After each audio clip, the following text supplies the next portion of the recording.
sahabat Nabi Pak.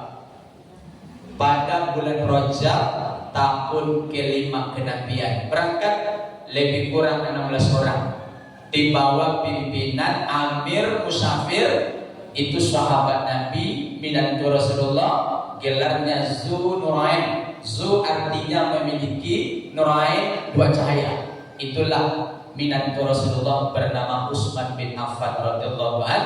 Di bawahnya bintinya anak Nabi bernama Ruqayyah. Hijrah dari kota Mekah ke kota Madinah ke kota Habasah ketika itu. Di tengah malam Pak, tidak ada perencanaan Pak. Ya, tidak pesan kapal. Ya, harus dipesan kapal dulu sebetulnya Pak. Harus dirental dulu kapal nelayan. Maka malam itu mereka berangkat sembunyi-sembunyi. Karena tak mungkin hijrah secara terang-terangan. Ya, tak mungkin hijrah secara terang-terangan. Kalau terang-terangan siang hari nanti dicegat oleh orang kafir kota Mekah. Ya, makanya dalam sejarah kalau kita baca satu-satunya sahabat Nabi yang sanggup hijrah secara terang-terangan siang bolong dan diumumkan itu cuma satu orang. Itulah sahabat namanya Umar bin Khattab radhiyallahu anhu. Ya, ini Umar ini kan ketika hijrah di Madinah itu diumumkan Pak.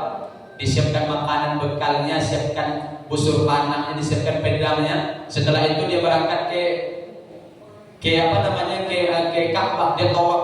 Setelah dia tawaf, Umar ini berangkat ke pasar Ukas kota Mekah. Setelah sampai di pasar Ukas, diumumkan oleh Umar bin Khattab di halayak ramai. Apa kata Umar? Hari ini Umar ingin hijrah ke Madinah. Barang siapa yang menginginkan jenazah yang ditangisi oleh ibunya, barang siapa yang menginginkan istrinya menjadi janda, anaknya menjadi yatim, halangi Umar hijrah ke kota Madinah. Diumumkan Pak, siang hari diumumkan. Tak satu pun orang kafir yang sanggup menghalangi Umar ketika hijrah. Itu Umar. Tapi Umar Pak, ya. Tapi ketika sahabat Nabi hijrah ke Habasah itu tengah malam, berangkat sahabat 16 orang di bawah Amir bernama Utsman bin Affan. Mereka menyeberang.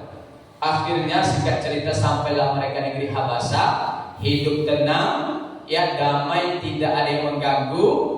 Karena hijrah pertama ini sukses. Kalau pertama ini sukses, Allah mudahkan, maka direncanakanlah hijrah gelombang yang kedua. Ini kloter yang kedua. Kloter yang kedua lebih banyak lagi Bapak Ibu, Allah mudahkan. Yang pertama tadi 16 orang.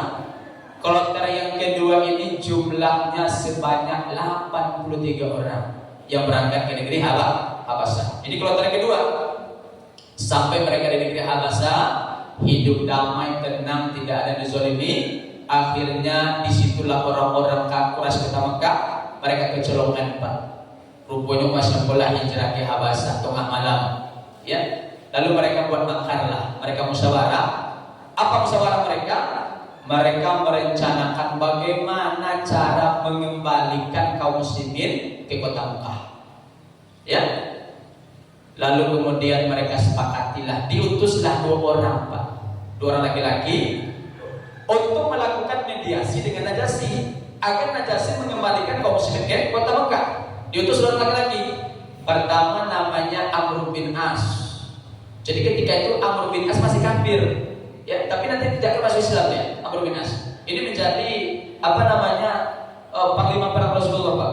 Jadi Amr bin As ketika itu masih kafir. Diutus dia karena dia masih muda, ahli politik, ahli mediasi, Umar bin As. Maka nanti kalau kita baca sejarah perang Siffin antara Ali dengan Muawiyah bin Abi Sufyan, itu yang menjadi juru runding dari pihak Muawiyah Amr bin As Pak. Gara-gara beliau Ali itu diturunkan sebagai wali Pak. Ini ahli politik, ahli mediasi Pak, diutus oleh kafir Quraisy. Yang kedua yang diutus siapa Ustaz? Namanya Abdullah bin Abu Umayyah. Ada orang laki-laki ini lah, Amr bin As satu, lalu Abdullah bin Abu Umayyah diutus oleh Quraisy kota Mekah berangkat ke Habasah untuk melakukan mediasi dengan Raja Najasyi. Maka berangkat mereka dibawalah hadiah-hadiah. Hadiah-hadiah itu tujuannya untuk menyogok Raja Najasyi. Jadi rupanya sogok menyogok ini sudah ada di zaman dahulu Pak. Riswah sudah ada. Ini buktinya Amr bin As berangkat ke Habasah untuk menyogok Raja Najasyi. Berangkatlah mereka dengan membawa hadiah-hadiah.